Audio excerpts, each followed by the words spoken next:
Hey guys, welcome back to another episode of Sage Rat Reloading. Today I'm going to be reload rifle ammunition. We're going to be reloading the 204 Ruger.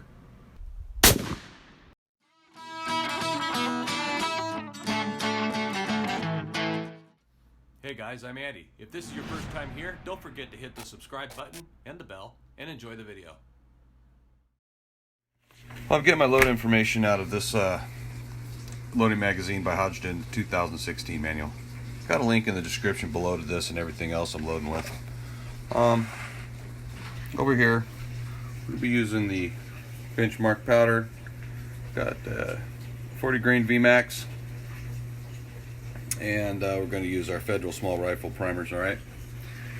And on the 40 grain here, benchmark starting load is 24 grains.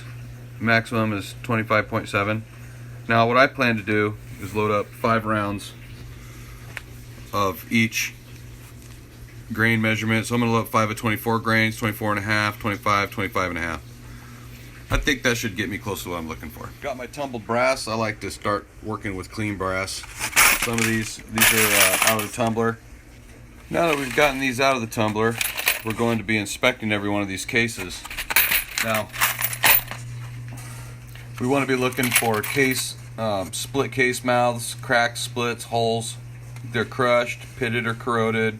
You know, excessive case bulging due to maybe they've been loaded too hot. Cases with damaged rims and separation. So we'll be checking all of that prior to sizing them. Alright, well, the dies I have are not carbide, so we're going to have to run case lube for these guys when we size them.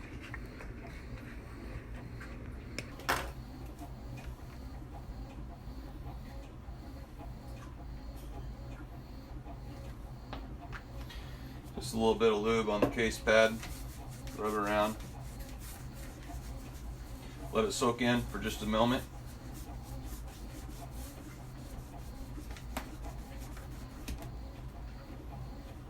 Alright, and like all my videos, I've got the dies, usually they come with these factory lock rings, and I don't care for them so much. I upgrade to the, these are Hornady locking ones. I squeeze the lock ring instead of putting the screw to the threads. Alright, to set up our die, insert your shell holder.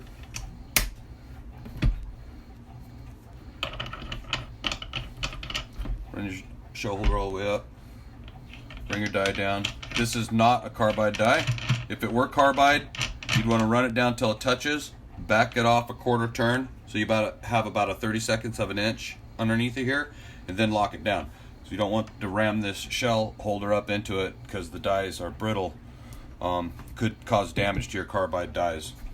These are steel dies, so we're going to run it down till it touches. Drop the shell holder, turn it 1/8 of a turn, run the shell holder up, and it should cam in nice and tight right there. You can feel it when you bring the bar down, it cams in.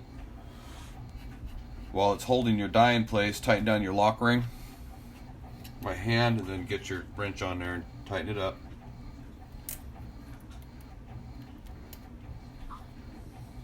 Once it's snug, then drop your shell holder, back it off a little bit, make sure that lock ring's tightened up. All right, now get her on there good and tight by hand. That'd be just fine. All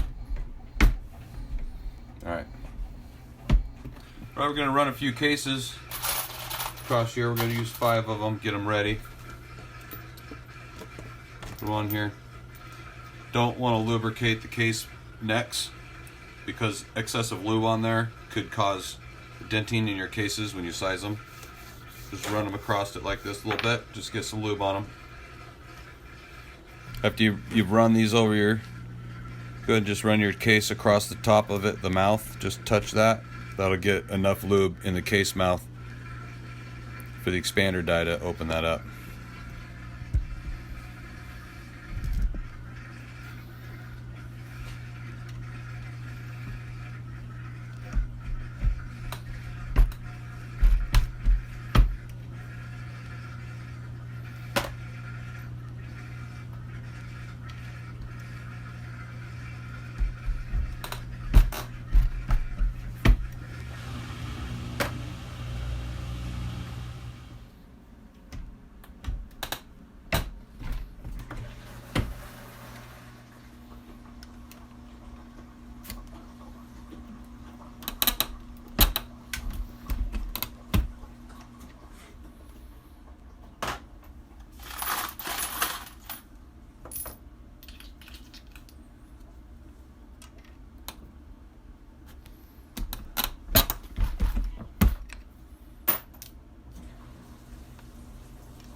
Alright, now that we've got the cases sized, primers decap, we're going to clean up the bottoms here, clean up the primer pockets,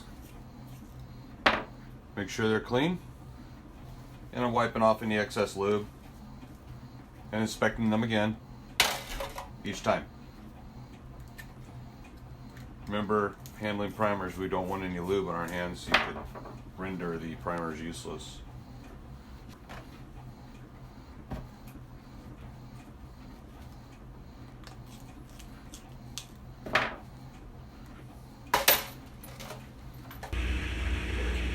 Also, we need to trim these. We're going to check them for the case length.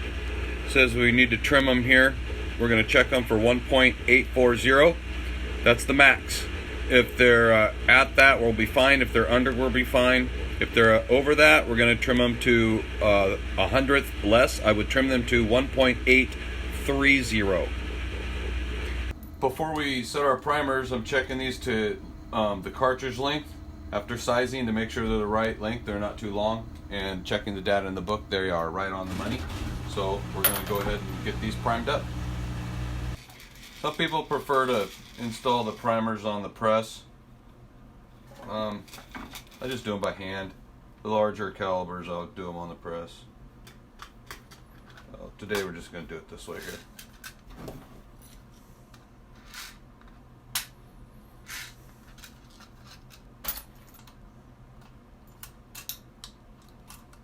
Check it, make sure it's just below the rim. That looks real good.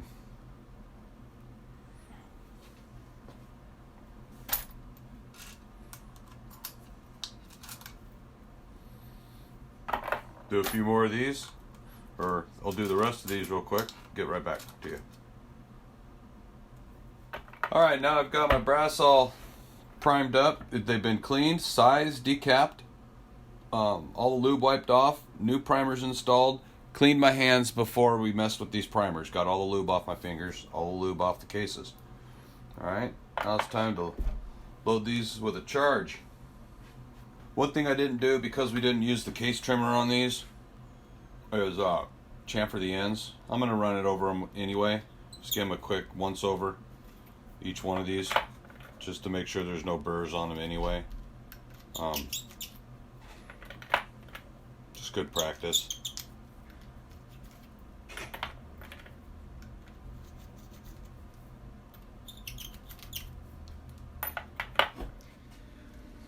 Alright, I chamfered all the case mouths. Look at all those shiny little mouths.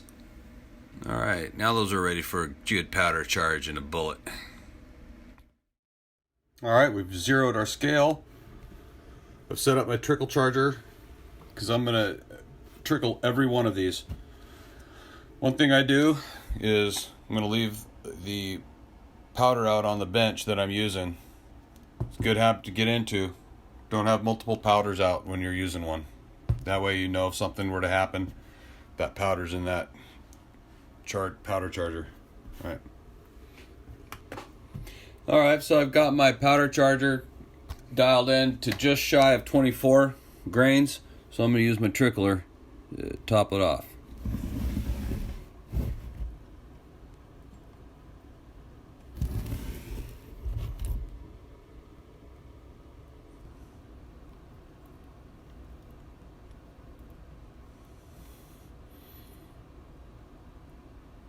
That ought to do her. 24 even. Now I'll do those 5 loads like that. After I load each one of these with that charge, I've got the loading blocks and I've labeled them 1, 2, 3, 4 to correlate with my powder charge amount. So number 1 will be 24 grains. I'll put them all in here, 24, 24 and a half, 25, 25 and a half. And then I'll seat the bullets after I've got them in here. I'll just pull one out, seat the bullet, put it back.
Alrighty folks, there we go. I've got lanes 1, 2, 3, and 4 loaded up accordingly. And we've checked them all. We loaded them one by one. And you can see they all have powder in them. Now we can seat the bullets.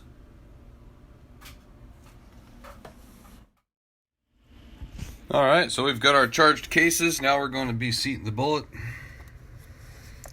And my cartridge overall length is 2.250. That's what we're miking for. Today, for determining my bullet seating depth, I'm going to use this dummy case because I want one set up for it anyway, like factory. So I'm going to use just a case and a bullet, unprimed, no charge. First thing we want to do when we set this die up, set it for the crimp to set the depth. So these don't get crimped. So what we're going to do is put the shell in there. Raise the shell all the way up into the die. Drop the die down. When you feel the die touching the shell, stop. We don't want to crimp this load, so we're going to back the die off one turn. That's a half. There's one full turn. Then turn the lock ring down and tighten up the lock ring so it doesn't move.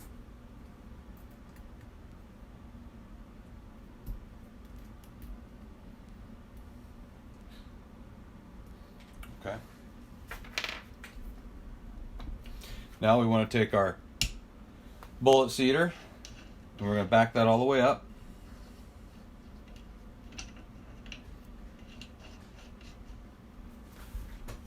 And set a bullet.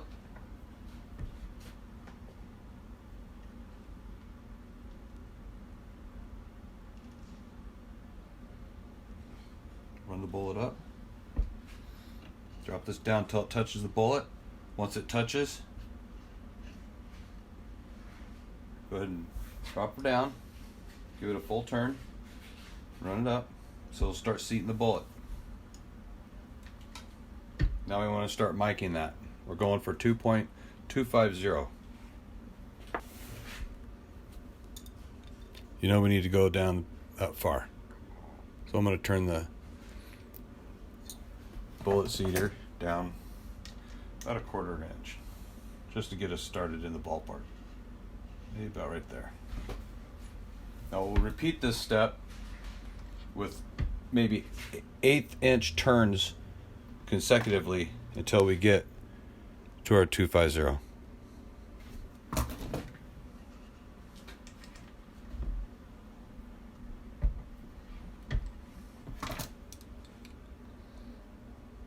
Yeah, we're getting closer.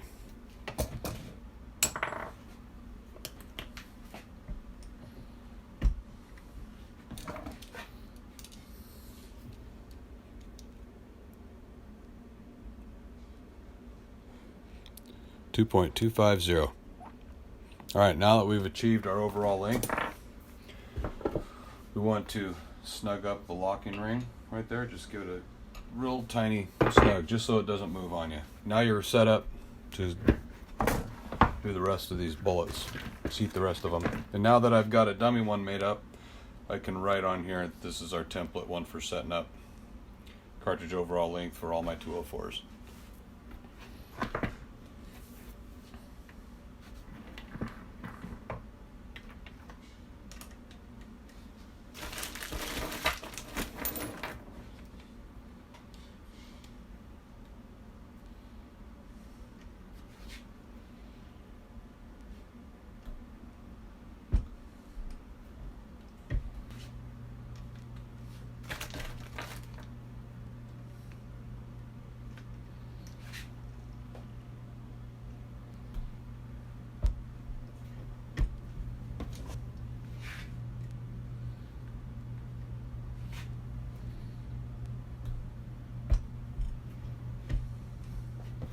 Alright, there we have it, guys. We've got all our loads loaded up.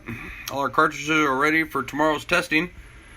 So, I'll put a link in the description. No, probably just up here somewhere. Either here or here. Shit, I don't know where it shows up. But once I get the results of them targets, I'll put a link up there you can click and see the results of how they did. Yeah, we're getting ready to shoot these groupings I made. I got Lines 1, 24 grain, 24 and a half, 25 and 25 and a half. We're gonna go shoot one of each in a row, kind of like around the rosy style, all right? And then I'll show you the results when I'm finished.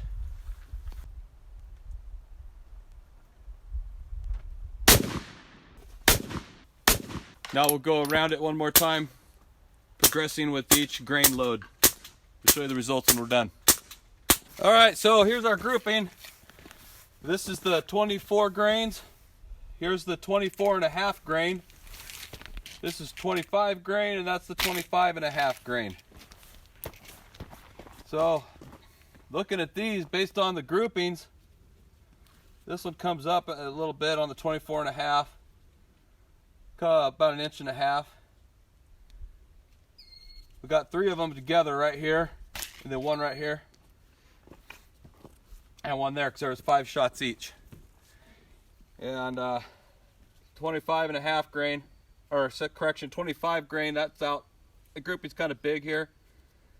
And then our 25 and a half went straight a little bit. So I don't know about you guys, but I'm thinking 24 and a half grains for that Model 700 204. Yeah, leave me a comment below. Tell me what you think and what you read from these. I could use your input. All right, y'all. Thanks for watching.